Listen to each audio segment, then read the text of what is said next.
Alright, we're back, and if you thought part 1 of the tier 10 destroyer ranking had some controversial takes, well, buckle up, because part 2 is where the spice really kicks in. Last time we dealt with the old classics, the Shimakaze stealth legends, the Elbing Span Gang, the Horogamo's high explosive war crimes, and honestly, a few of you were definitely ready to throw hands in the comments, but that's just part of the fun. Now it's time for the later half of the roster, and this batch is a mix of absolute certified brawlers, some weird experimental vibes, and 1 or 2 ships that feel like they snuck into tier 10 by accident. We've got the British Daring, the French duo of Kleber and Cassard. Then there's the Italian Aguila. Pan-Asian flavor comes in hot with the Yueyang, and closing things out, we've got the Eurozone with the torpedo-spamming Halland and the click-and-hedge pixel sniper known as Gdansk. So grab your coping mechanisms, maybe open the comments in a second tab to start typing your hate early, and let's dive into part 2 of the tier 10 DD Chaos Tree,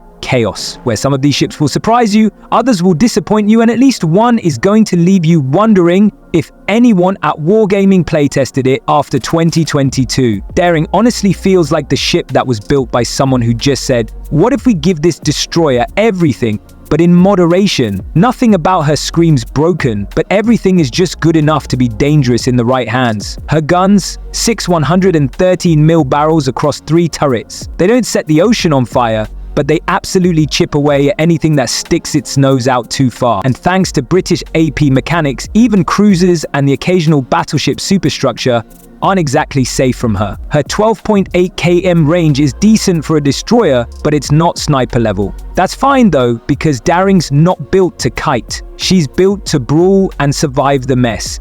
You've got a heal, which most destroyers can only dream of, and short burst smokes. Lots of them, they don't last long, but the quantity means you can dip in and out of fights, like you're teasing the enemy, just for fun. Combine that with short-range hydro, and she becomes an absolute rat inside caps. Not in the annoying way, more in the you're not pushing this cap while I'm alive kind of way. The flexibility they give in close range fights is underrated. You can gunboat, stall, zone, disengage, reposition. Daring gives you options, which is exactly what you want in a destroyer. Of course, she's not perfect. The top speed is just 35 knots. And in a meta where everything is either hypermobile or has a 12k radar, that can hurt. If you get caught out, you're not outrunning much. And the AA is, well, it's politely existing. You're not a threat to carriers, so just pray you've got a cruiser friend nearby. Still, Daring's value isn't in her flashiness, it's in her consistency. She rewards patience and positioning more than raw aggression.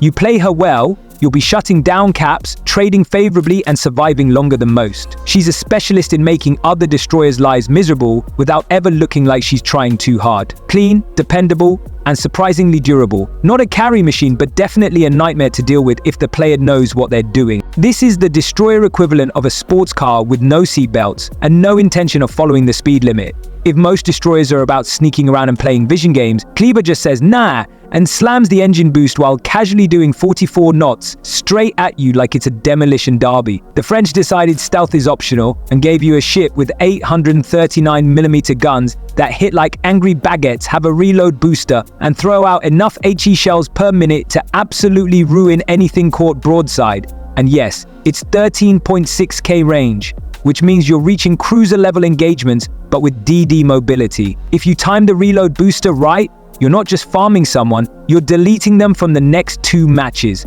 And it doesn't stop there. She's got torpedoes too. 3 per launcher, 4 mounts, 12 total, decent damage, solid speed, and they're mostly there to make sure the battleships that survive your gun pressure still think twice about chasing you. You won't be torp spamming like a Shimakaze, but they're just spicy enough to add that second layer of threat. Now, of course, Kleberism without issues. You don't get smoked, so when you commit, you're in the open, which means your disengagement plan is usually just go faster than the shells being fired at you. The rudder shift isn't exactly nimble either, and while the raw HP pool at 21.9k seems okay, once you're perma-spotted or raided, that pool drains fast if you're not careful. She's basically allergic to long fights and bad positioning. But all of that is fine because Kleber isn't here to survive forever or play slow vision games. She's here to sprint in, clip someone for half their HP with a reload booster, vanish for 45 seconds, and then do it again. She's adrenaline with a health bar. She's for players who enjoy speed, aggression, and overwhelming firepower, and don't mind taking the risk of getting punished hard if they mess it up. S tier, no doubt. She's the destroyer you bring when you want chaos, when you want to play aggressive and feel like a cruiser-dead hybrid that actually works. High skill ceiling, but when mastered, she absolutely dominates. Cassard is that French DD that shows up looking like she just sprinted out of a baguette-fueled engineering school, said oui to all the wrong ideas, and ended up being a mix of over-designed promise and underwhelming execution. Like seriously, on paper, she sounds spicy. You've got 127 Moon guns, 6 of them, split across 3 turrets, which is a decent number until you realize they're French, which means they're gonna miss your shots. So you're basically playing peekaboo with cruisers and hoping no one has radar. Now, the HP, barely 20.5k. That's paper thin. You take one glance from a Missouri and you're already booking your ticket back to port. But okay, let's talk about what actually makes her look decent for half a second. Those torps. 4 launchers, 3 torpedoes each, and get this, they're adjustable. It's like Cassard said, you want damage? Fine, I'll give you damage, but only if I feel like it. The long-range mode gives you proper walloping torpedo hits. Like real damage, enough to delete cruisers if you catch them sleeping, but setting them up mid-fight while dodging radar and trying not to explode in under 10 seconds? Yeah, good luck. She does have some fun gimmicks though, like that hyper engine boost. It's like someone poured Red Bull into the fuel tank. Rudder shifts quick, 4.5 seconds, so she's nimble, sure. Cassard's not bad, she's just confused. The tools are there, but she can't quite figure out what she wants to be. So she ends up being this weird mid-tier pick you might have fun with once in a while, but never trust with your ranked games. She's a B-tier ship, not because she's broken or awful, but because she's got all the ingredients and still manages to burn the toast. Regolo is one of those ships that tries really hard to be special. And to be fair, she does bring a pretty niche flavor to the high-tier destroyer scene. She's got those 135mm guns, 4 turrets with 2 barrels each, and while they can feel snappy on paper, they don't exactly shred enemies the way you wish they would at Tier X. The reload's decent, sure, but that kind of forces you into a corner. You're relying a lot on positioning and target selection, and if you mess that up, well, you're just gonna watch your shells bounce or do absolutely nothing. Her torpedo loadout is kind of modest, 2 mounts with 4 torps each, so 8 total, but the reload isn't bad. The 9.6 kilometer range feels workable, but it's not exactly long enough to stay safe from radar ships, and you're not going to be stealth launching from across the map either.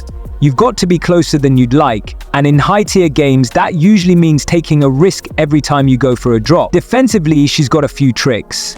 Exhaust smoke is always welcome, especially if you know how to use it offensively, and the improved engine boost gives you enough flexibility to reposition or disengage. She hits a respectable 41 knots and has a rudder shift of 5.7 seconds, which means she's nimble enough, but again, nothing that really puts her above the competition, and that's not always reliable. So yeah, she's not terrible, she's playable and can be fun in the right hands, but let's be honest, at Tier X, the competition's brutal, and Regolo just doesn't bring enough to break into the top ranks. I'm dropping her in B tier. Not to waste steel, but not a game changer either. Ah yes, Yueyang, the ship that looks spicy on paper but somehow manages to deliver the same energy as a Wi-Fi router with 2 blinking lights and no signal. Let's dive into this confusing little tier 10 destroyer that's stuck somewhere between being a torpedo assassin and a budget utility boat with commitment issues. So first off, she's rocking 127mm guns, 3 turrets, 2 barrels each, not bad, not great.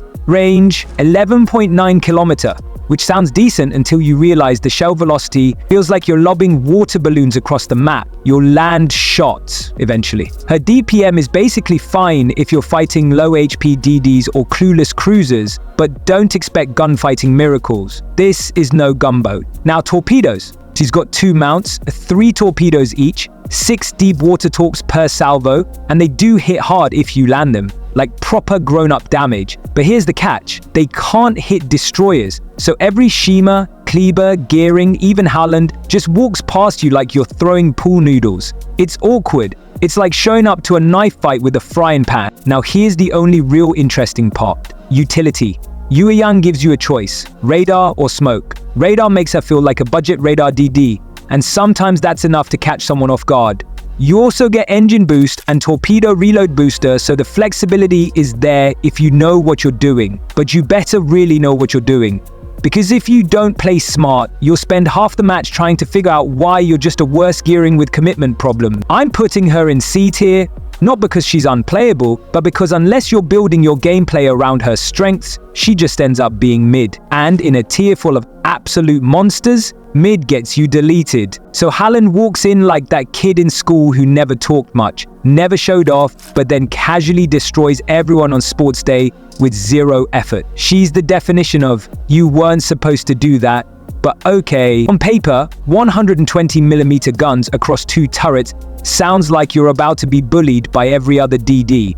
But hold on, these guns are fast-firing, accurate, and come with that signature Swedish SEP slap that can absolutely ruin low HP targets and slap cruisers if they give you an angle. The range is a bit, please come closer so I can hit you, sitting at 10.5 kilometer, which isn't great, but she's not really trying to farm battleships from the moon. What she is doing though is throwing out some of the most annoying torpedoes in the game. 2 quintuple launchers for a total of 10 torps per salvo. They're not just fast, they reload stupidly quick, and you don't even have to babysit them like Deep Waters. They hit anything. Halland is that person at a party who doesn't say much, but throws absolute shade and sinks every vibe silently in the background. And the survivability?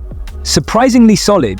19.2 kHP isn't exactly tank a Yamato shell and walk it off, but pair that with a repair party and a rudder shift time of 4.3 seconds, and she's basically doing ballet dodging in between salvos. Add engine boost to zoom out when things get spicy, and defensive AA fire on top of already cracked Swedish anti-air, and suddenly CVs have to think twice before sending planes your way. Halland isn't just decent, she's a floating no-fly zone. She's not the most flexible destroyer, but she knows exactly what she's here for. Spam torps, delete broadside cruisers, survive longer than you think, and delete CV planes like she's farming credits per aircraft kill.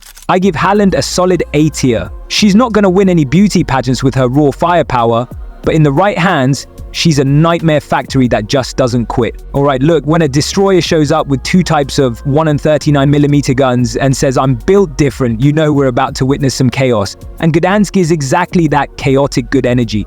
It's like she couldn't pick a favorite weapon system, so just brought both to the fight. You've got 1 turret with a single gun that just vibes in the corner like it's a hipster at a naval arms convention, and then 3 turrets with double barrels ready to throw hands, or shells, more accurately. And with a 12k gun range, she's not exactly lurking in the shadows either. She's comfortably in that annoying I can hit you, but you can't quite reach me zone. And that's always fun for her. Now the torpedoes, standard 2x5 layout, so 10 total, which is nothing to scoff at. But the real story here is her top speed of 41.2 knots. That's not a destroyer, that's an actual blur on the minimap. She doesn't run from fights, she phases out of existence, especially with that engine boost active. Rudder shift is a bit chunky at 5.2 seconds, so yes, dodging incoming salvos is less elegant ballerina and more panic dodgeball, but she still gets the job done if you plan ahead. What makes Gdansk an actual monster though is the toolkit. Smoke? Check. Engine boost? Obviously. But then she whips out radar and suddenly she's not just a menace, she's an overachiever. It's like she's that one kid in school who is good at sports, academics, and still played 3 instruments for fun. She spots you, smokes up, and still has torps on cooldown, all while dancing just outside your detection range. Disgusting behavior, I love it. This thing is tailor-made for aggressive captains who love making destroyer mains cry and cruiser mains nervous. She's slippery, dangerous, and full of personality, and honestly, there's no debate here. Gdansk deserves an easy, undisputed S tier. So there you have it, the final tier list of all 14 tech tree tier X destroyers, brutally ranked with no sugarcoating and 0 apologies to your main ship. Some of these are absolute monsters that dominate the seas even if you're asleep at the keyboard, and others, well, they exist. Maybe for collectors, maybe for pain lovers. Either way, if you saw your favorite ship get dumped in the good enough or utter useless, patience, don't take it personally, take it to training room and prove me wrong, because let's be honest, every DD can shine if you've got the awareness of a radar cruiser, the patience of a submarine, and the aim of a laser-guided missile. But if you're just here for the chaos, the talk memes, and the salt farming, then you already know which ships to take out and which to leave in port gathering dust. Anyway, that's it for me today. If this ranking helped you, annoyed you, or sent you spiraling into a full-blown forum post, I consider it a job well done. Hit the buttons if you're feeling nice, or don't, I won't cry. Probably. Until next time, may your torps run stealthy, your guns hit hard, and your teammates, actually, never mind, good luck with that. Bye-bye.